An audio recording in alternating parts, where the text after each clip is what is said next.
Sí, 1 Timoteo capítulo 3, versículo 14 hasta el 16. Te decía que me siento un poquito, que me queda casi en el pecho, ¿no? El púlpito. Ahí soy chiquito yo. Yo sé que Eduardo es, ¿cómo es? 5'7". 5'7". Oye, yo soy 5'5", entonces me lleva 2 pulgadas. Pues vamos a predicar aquí la palabra del Señor, y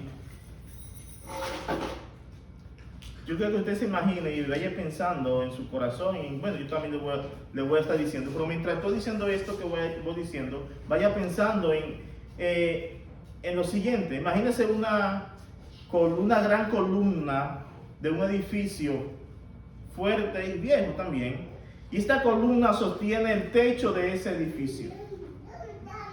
Esto es lo que mantiene a ese edificio de pie. Esa columna mantiene que ese edificio siga como está. Ahora, si esa columna, o sin esa columna, ¿qué pasaría con el edificio? Se colapsaría, caería, porque es la que lo sostiene. De la misma manera, mis hermanos, la iglesia está llamada a ser una columna y un baluarte de la verdad en un mundo que está en constante cambio. La iglesia tiene un reto de mantener ese baluarte de la verdad como una columna, porque el mundo va y viene, va cambiando rápido. La iglesia debe de mantener su esencia. Ahora bien, usted piense también en lo siguiente. ¿Se imaginan en un misterio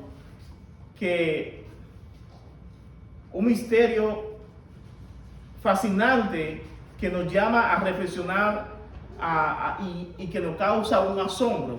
De hecho, cuando nosotros encontramos en la Biblia la encarnación de Cristo, la encarnación de Dios a través de su Hijo, nosotros vemos que es un misterio grande y que nos llena de asombro. Nosotros tenemos un regalo tan precioso, que ese es el misterio de la encarnación de Jesús, que es la esencia y es la base de la fe cristiana. La fe cristiana descansa sobre Cristo Jesús, descansa sobre Él. Hoy, si Dios me lo permite, vamos a explorar aquí en este pasaje estas dos verdades. Vamos a reflexionar en estas dos verdades. La iglesia como una columna de la verdad, y también el misterio de la piedad que se revela en Cristo Jesús. El tema que escogí poner hoy, creo que está en pantalla ahí, es nuestra conducta como iglesia de la sólida verdad del Dios vivo. Nuestra conducta como iglesia de la sólida verdad del Dios vivo. Y antes quiero como explicar un poquito de por qué este título, porque cuando estamos haciendo el trabajo de exégesis en el texto, Pablo le está hablando a Timoteo y le está dando instrucción de cómo Timoteo debe de comportarse o de guiarse en la iglesia. Pero la instrucción que Pablo le da a Timoteo no es únicamente para Timoteo, también es para nosotros como iglesia. Amén. De modo que no es solamente cómo Timoteo debería de conducirse en la iglesia, sino cómo nosotros como iglesia debemos de conducirnos. Yo quise ponerlo de esta forma porque no quería que se llevaran en su corazón y en su mente el hecho de que yo tengo o debería de tener un comportamiento X en la iglesia y otro fuera. De hecho, lo que está diciendo el texto aquí es que como iglesia debemos de comportarnos de esta forma, debemos de conducirnos de esta forma, independientemente del edificio o donde estemos. Esa es la idea que Pablo está tratando de hacer. Así que quiero que leamos estos versículos. Dice el versículo 14 al 16: esto te escribo, aunque tengo la esperanza de ir pronto a verte, para que si tardo, sepa cómo debes de conducirte en la casa de Dios, que es la iglesia del Dios viviente, columna y baluarte de la verdad. E indiscutiblemente grande es el misterio de la piedad. Dios fue manifestado en carne, justificado en el Espíritu, visto de los ángeles, predicado a los gentiles, creído en el mundo, recibido arriba en gloria.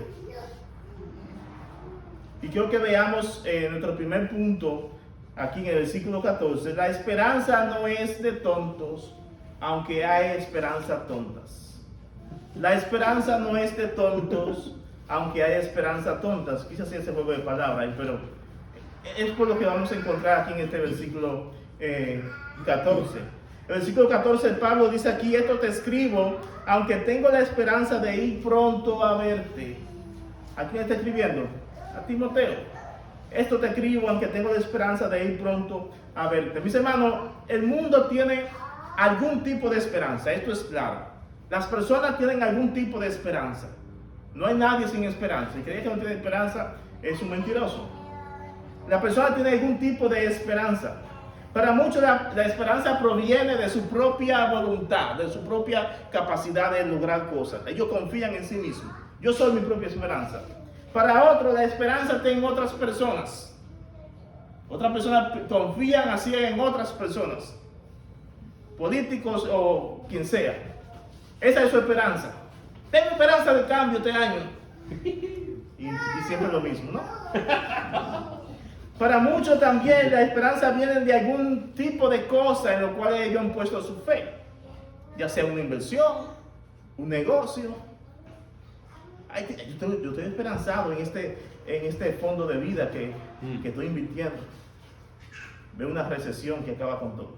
Ay, Dios. Entonces, las personas tienen algún tipo de esperanza. Ahora, la pregunta que yo me hago es la siguiente: ¿será de este tipo de esperanza de la que Pablo está hablando aquí en este versículo 14? ¿Es este tipo de esperanza que él está hablando? No lo es. No es esta. Pablo está aquí hablando a Timoteo, quien era su hijo amado espiritual en la fe. Ustedes saben ya eso ya. Y Pablo está escribiendo a Timoteo por medio de esta carta que ahora mismo nosotros estamos leyendo y estamos enseñando. Pablo le está escribiendo esta carta que está aquí, 1 Timoteo, a su hijo amado Timoteo. Pablo era un hombre, ustedes saben, era un hombre de Dios. Pablo era un hombre, era un apóstol lleno del Espíritu Santo, el cual obraba en poder y con prodigios. Ese era Pablo. Pero el texto me dice aquí que, sin embargo, Pablo necesitaba esperanza. Esperanza ante la incertidumbre de la vida. Porque Pablo vivía consciente de esta realidad, que muchas veces se nos escapa. ¿Cuál? Que yo no controlo nada. Yo no controlo nada. Pablo vivía consciente de esa realidad, de que él no controlaba nada. Y lo más que le quedaba era aferrarse a la esperanza. Es una arrogancia, mis hermanos, cuando nosotros pretendemos lograr algo, cualquier cosa que se nos antoje, sin requerir confiar y esperar en la soberanía de Dios. Eso es arrogancia. Pablo no era así, mis hermanos. El superapóstol no era así. Pablo, por eso dice aquí, de que él tenía esperanza de pronto ir a ver a Timoteo. Pero ser esperanzado no es ser pasivo o quedarme con los brazos cruzados. Ser esperanzado no es ser pasivo, yo quedarme con los brazos cruzados. Esto lo vemos aquí en este versículo 14, este contraste. Por un lado, Pablo tiene esperanza, y por otro lado, ¿qué está haciendo? Escribiendo una carta. Lo está escribiendo una carta. Y no era que él no confiaba en Dios, él confiaba, pero hay un dicho en el país que habla que como con el mazo dando y comiendo a la vez, como friendo y comiendo.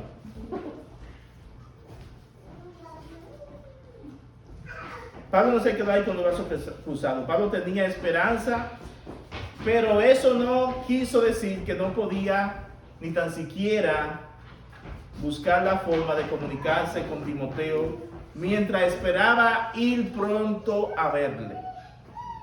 Timoteo, yo tengo esperanza en Dios. Ya me adelanté un poquito. Tengo esperanza en el Señor de ir a verte.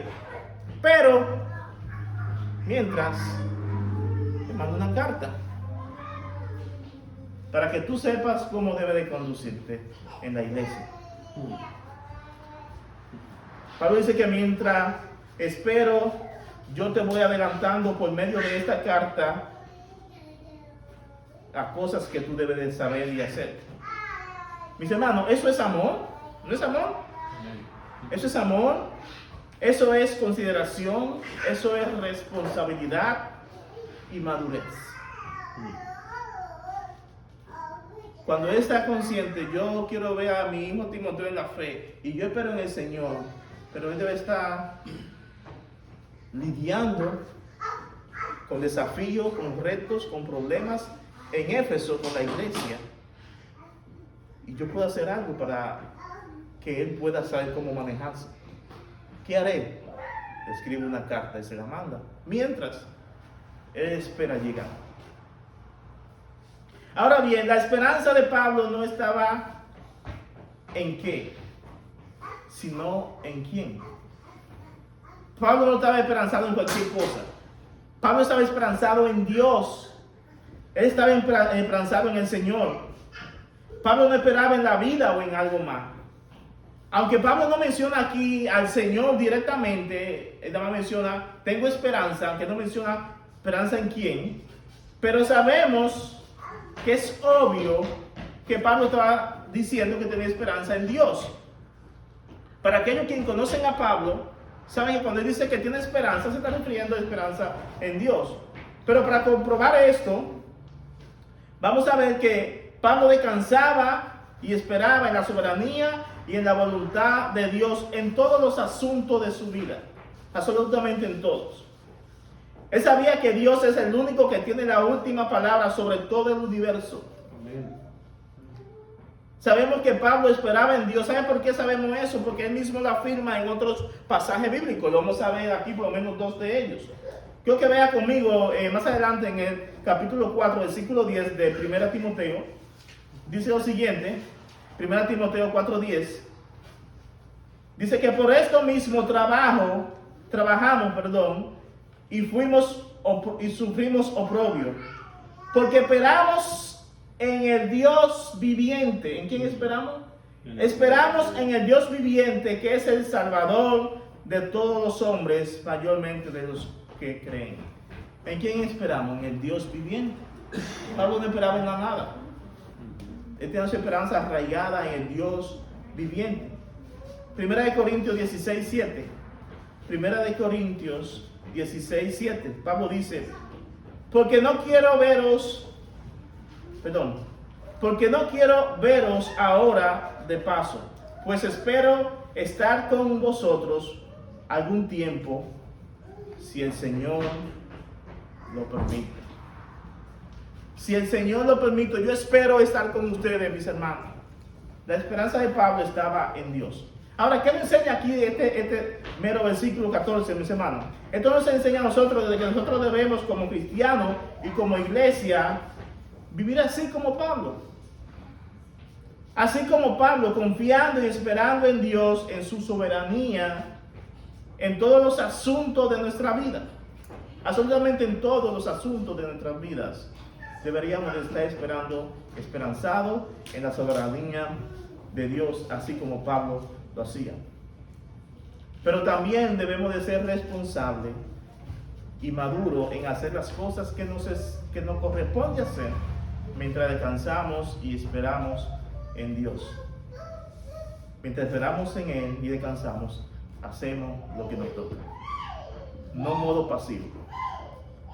Yo debo orar, debo confiar en Dios, pero también debo de accionar y hacer mi parte, lo que nos toca.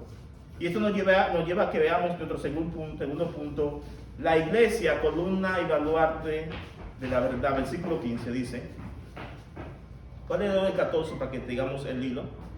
Esto te escribo aunque tengo la esperanza de ir pronto a verte, para que si tardo sepas cómo debes conducirte en la casa de Dios, que es la iglesia del Dios viviente, columna y baluarte de la verdad. Pablo aquí ve la necesidad de escribirle esta carta a Timoteo en caso de su posible tardanza, como ya he dicho. Esta carta era para instruir a Timoteo de cómo él debería de conducirse en la iglesia, cómo debería de comportarse en la ejecución de su liderazgo. Timoteo era un pastor joven que estaba en la iglesia de Éfeso. Y como todo pastor joven en una iglesia, él estaba asumiendo y teniendo retos y desafíos con problemas internos en la iglesia que él debería de lidiar con ellos. Y por tanto, Timoteo necesitaba instrucción bíblica de un pastor más maduro espiritualmente y con más experiencia. Y ese era Pablo. Era claro que Timoteo, como joven pastor en esta iglesia, tenía una necesidad de ser instruido. Por eso Pablo vio esa necesidad y no podía esperarse hasta que llegara. Yo necesito instruirte a ti, Timoteo, porque si usted lee la carta de Éfeso, usted se ve que es una iglesia bíblica y fuerte en la fe, pero también tenía retos y desafíos. Y Timoteo está a cargo de esa iglesia en Éfeso.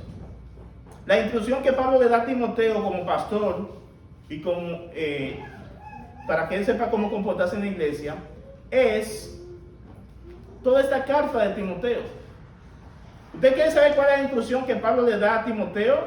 Bueno, era toda esta carta de primera Timoteo. Ahí está la instrucción para que él supiera cómo manejar los asuntos y cómo liderar la iglesia de Éfeso. Pero también, mis hermanos, esta instrucción no era únicamente para Timoteo, también es para nosotros, de cómo nosotros debemos de comportarnos en la iglesia. Pero en sí también, toda la Biblia es un manual de instrucción de cómo un cristiano es y debe ser y cómo debe conducirse fuera y dentro de la casa de Dios. De modo que tenemos un reto grande de estudiar la santa y bendita palabra de Dios para ser instruidos de cómo vivir una vida cristiana que se corresponda a lo que somos en Cristo Jesús. Pablo también en el capítulo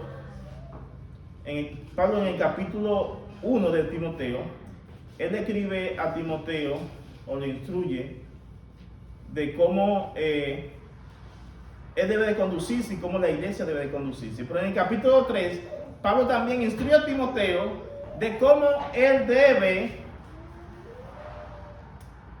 de examinar a los que quieren ser pastores, a los que tienen el deseo de ser pastores.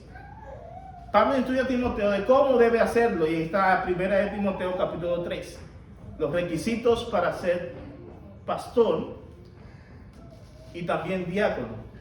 Estas son instrucciones y hoy en día esos son los mismos requisitos que nosotros usamos también. Ahora, como aplicación podemos sacar aquí si usted quiere saber cómo debe ser y cómo debe de conducirse un cristiano en la iglesia, lea y estudie primera de Timoteo. Y en general también estudie toda la Biblia. Pero a la vez cuando estudie, trate de vivir lo poco que aprende. Porque es ahí donde hace efecto la palabra del Señor. Cuando tratamos de esforzarnos de vivir lo que aprendemos en ella. Ahora bien, Pablo también le recuerda una gran verdad a Timoteo. Y esta gran verdad que Pablo le recuerda a Timoteo, aquí está en el versículo 15. Pablo le dice a Timoteo que la iglesia no es edificio, las personas que conformamos la iglesia, los creyentes que conformamos la iglesia, son una columna y baluarte de la verdad. Somos una columna y baluarte de la verdad. Pablo subraya la responsabilidad de la iglesia de mantener la defensa de la verdad de Dios en un mundo lleno de relativismo y confusión. La iglesia debe mantener eso. La iglesia no solo debe de sostener la verdad, sino también ser un baluarte y proteger y asegurar la verdad de Dios y asegurarse de que la verdad de Dios sea proclamada claramente y fielmente a la misma palabra. Amén. Esa es la responsabilidad, así como estos hermanos que no hablaban la palabra de Dios, que escudriñaban todo lo que Pablo enseñaba. Como bien expresa un comentarista acerca de este mismo punto, que dice que la iglesia es una columna y baluarte Y dice aquí que esta es una imagen que Pablo está mencionando, una imagen que evoca, que pudo haber correspondido al templo magnífico de la diosa Diana, Artemisa, en Éfeso. Y este templo tenía algo particular, este templo en Éfeso. Este templo estaba apoyado sobre 127 columnas de mármol enchapada en oro. Wow. Eso es un templo, eso era una de las 7 maravillas del mundo antiguo. Esas columnas de mármol y dice enchapado en oro. ¿Saben que el oro era lo más popular en aquellos tiempos? Y puede ser que cuando Pablo está escribiendo a Timoteo, que está en Éfeso, donde está ese templo, Pablo está en su mente haciendo un símil, una comparación, trayendo esa figura de ese templo para traer una verdad, para que Timoteo entienda lo que es la iglesia, relacionando algo común que conocen en el día a día para traer un mensaje, una enseñanza espiritual. La palabra que se traduce aquí como baluarte solo aparece aquí en el Nuevo Testamento y denota fundación sobre la que reposa un edificio. Mis hermanos, la iglesia está enarbolada y defiende la verdad de la palabra de Dios. La iglesia es protectora de esa verdad y nosotros como miembros de esa iglesia debemos de velar por mantener la sana doctrina de la palabra del Señor. Ahora Pablo dice aquí a Timoteo que la iglesia descansa sobre la verdad de la palabra de Dios. Jesús en muchas ocasiones aludió a que Él era la verdad. La verdad personificada es Jesucristo. Jesucristo es el eje y el centro de toda la iglesia. Todo lo que nosotros somos, lo que creemos, lo que expresamos, descansa sobre una persona, Jesucristo. Jesús dijo en Juan 14:6, yo soy el camino, la verdad y la vida, y nadie viene al Padre sino por mí. Jesús aquí afirma de que Él es la verdad absoluta. Él hace esto. Ahora, ¿qué aplicación nos trae este pasaje, aquí este versículo 15 de esto? Bueno, mis hermanos, nos trae la aplicación que nos lleva a la integridad personal. Cada miembro de la iglesia debe de esforzarse. Cada uno de nosotros debemos de esforzarnos por vivir una vida de integridad, reflejando la verdad de Dios en nuestras relaciones y en nuestro diario vivir y en nuestras decisiones. Porque a veces hacemos una dicotomía de esto, mis hermanos. Yo soy cristiano aún en las mínimas decisiones que yo tomo en el diario vivir. Y aunque no lo creamos, todo lo que nosotros hacemos debería de ser en base a la verdad de Dios. Aún hasta cosas seculares que tú hagas, que no tienen que ver con la iglesia. Todo debería de ser filtrado y moldeado a la palabra de Dios, porque ella es la que nos moldea, la que nos guía. Porque entonces, después, ¿de qué sirve ser lo que somos? Seamos meros religiosos, además, y al final y al cabo no somos cristocéntricos en nuestro diario vivir. También debería de dar nosotros un compromiso con la enseñanza bíblica, estudiar y aplicar las escrituras en nuestra vida cotidiana para así ser fieles testigos de la verdad.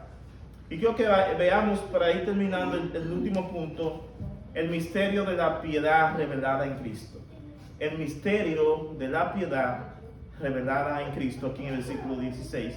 Dice aquí Pablo, indiscutiblemente grande es este misterio de la piedad. 2 puntos.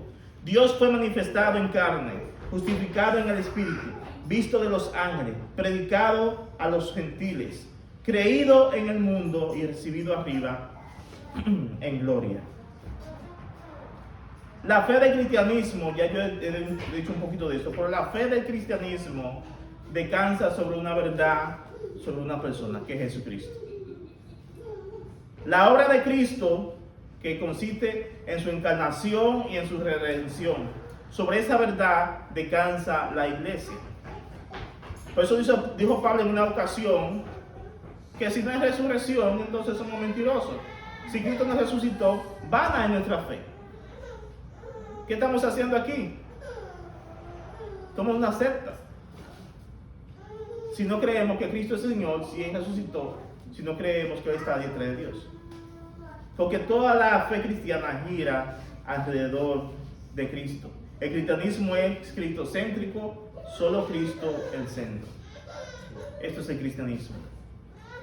Pablo aquí describe lo que se conoce como el misterio de la piedad, aquí en Timoteo 3:16. Y el misterio de la piedad habla de esa esencia de la fe del cristianismo. Este misterio de la piedad abarca la encarnación de Dios en Cristo y su obra redentora. Cada aspecto de este misterio que Pablo menciona aquí es fundamental para la comprensión del Evangelio. No se puede entender el Evangelio bien si no se entiende este misterio de la encarnación y la redención de Cristo. Los puntos que Pablo menciona aquí son muchos. Yo creo que tal vez el pastor Eduardo después, en un estudio bíblico, tal vez tendría que desarrollar un poquito más este punto. Yo no lo voy a profundizar en ello porque no tenemos tiempo, pero les voy a mencionar estos puntos que habla de la encarnación de Cristo, que habla de este misterio de la piedad. Y el primer punto que además les voy a decir, como Pablo lo menciona aquí, y hay un texto bíblico o una cita bíblica, es: Dios fue manifestado en carne. Ese es un estudio bíblico. Dios fue manifestado en carne. Y usted puede tener como primer texto de apoyo es Juan capítulo 1 al 4. Dice: en el principio el verbo era con Dios. Y ahí usted sabe ya el versículo. El otro punto que aparece aquí: justificado en el Espíritu. Esto hablando de Jesucristo, justificado en el Espíritu. También puede leer Juan 8:46. También dice: visto de los ángeles, Colosenses 2:15. Dice: predicado a los gentiles, Mateo 24:14. Dice: recibido arriba en gloria, Hechos 1:9 al 10. Como mencionamos solamente un versículo, pero hay muchos pasajes que hablan acerca de esto. Ahora, pero hay un pasaje que es clave en esto de la encarnación de Cristo. Es el pasaje más fuerte que habla de esto. Y es Filipenses capítulo 2, 7 al 8. Y lo voy a leer aquí. Sino que se despojó a sí mismo, tomando forma de siervo, hecho semejante a los hombres, y estando en la condición de hombre, se humilló a sí mismo, haciéndose obediente hasta la muerte y muerte de cruz. Esto es la encarnación y el sacrificio de Cristo. También Romanos capítulo 4:25, el cual fue entregado por nuestras transgresiones y resucitado para nuestra justificación. Esto es la justificación de Cristo por el Espíritu Santo. Nada más mencioné estos puntos, pero son puntos que hay que profundizar más en ellos. Y este es lo que es el misterio. Sobre este misterio descansa la fe del cristianismo. Sobre este misterio descansamos nosotros. Es por esto que nosotros que creemos y vivimos esto, que estamos reunidos aquí en esta mañana. Esto es lo que nos hace diferente a cualquier secta, otras iglesias que tienen otras religiones, otras cosas que no es Cristo. Cristo es el centro y a Él servimos. Amén. Ahora, como aplicación, debemos pensar en esto. Debemos de tener una actitud de adoración y agradecimiento cuando usted escucha esto. Debemos reconocer y adorar a Cristo por su sacrificio y su resurrección. Y vivir una vida de gratitud por su obra redentora. Decía al principio, como si esa canción: ahora quiero vivir para ti, ahora quiero amarte. Porque cuando alguien hace algo bueno por ti, tú deberías de sentir una deuda en tu corazón de corresponder a eso, y más cuando alguien hace algo por ti que tú no merecías. Porque eso es lo que hizo Cristo. Él se entregó el justo por los injustos. Debemos tener un testimonio activo, y esto nos lleva a que cuando tú entiendes el misterio del Evangelio, esto debe motivarnos más a evangelizar. Testimonio activo, evangelizar, compartir el Evangelio con las personas. Este pasaje de hoy que hemos predicado, que hemos enseñado a mis hermanos, nos llama a ser columnas firmes de la verdad y vivir en la plenitud del misterio en la plenitud del misterio de la piedad revelado en Cristo Jesús. Nuestra conducta como comunidad cristiana debía reflejar esta verdad. Cada vez que nosotros nos reunimos como iglesia, debíamos de reflejar esa verdad de que Cristo es el todo y en todo por nosotros. Yo espero en el Señor que nos ayude en esta tarde a que nosotros podamos agradarle, porque Él nos enseña aquí en su palabra cómo debemos de conducirnos, cómo debemos comportarnos en la iglesia. Tenemos desafío y el reto. La pregunta es, ¿qué harás? ¿Estás omiso? ¿O te esforzarás? ¿O tendrá la disponibilidad, la fuerza de voluntad de, Señor, yo quiero agradarte, yo quiero servirte más a ti, ayúdame, porque en mi propia fuerza no puedo? Así que vamos a orar, mis hermanos, y luego vamos a darle oportunidad al pastor Eduardo. Vamos a orar. Señor, gracias por lo bueno que tú eres, Dios. Gracias por este tiempo tan hermoso que tú nos permites de tener aquí tu palabra, Señor. Dios, ayúdanos, Señor, porque así como tú instruías a Timoteo de cómo él debe de conducirse, nosotros ya tenemos esta instrucción completa aquí, Dios. Solamente nos falta diligencia, compromiso y entrega para leerla, estudiarla, Señor. Dios, ayúdanos a ser representantes de ti, de tu palabra, Señor. Amén. Que tú bendiga a cada uno de los que estamos aquí, Señor. Que tu palabra, por tu espíritu, haya encontrado cabida en cada uno de los corazones que estamos aquí. Gloria sea a ti, Señor. Cristo Jesús. Amén. Amén.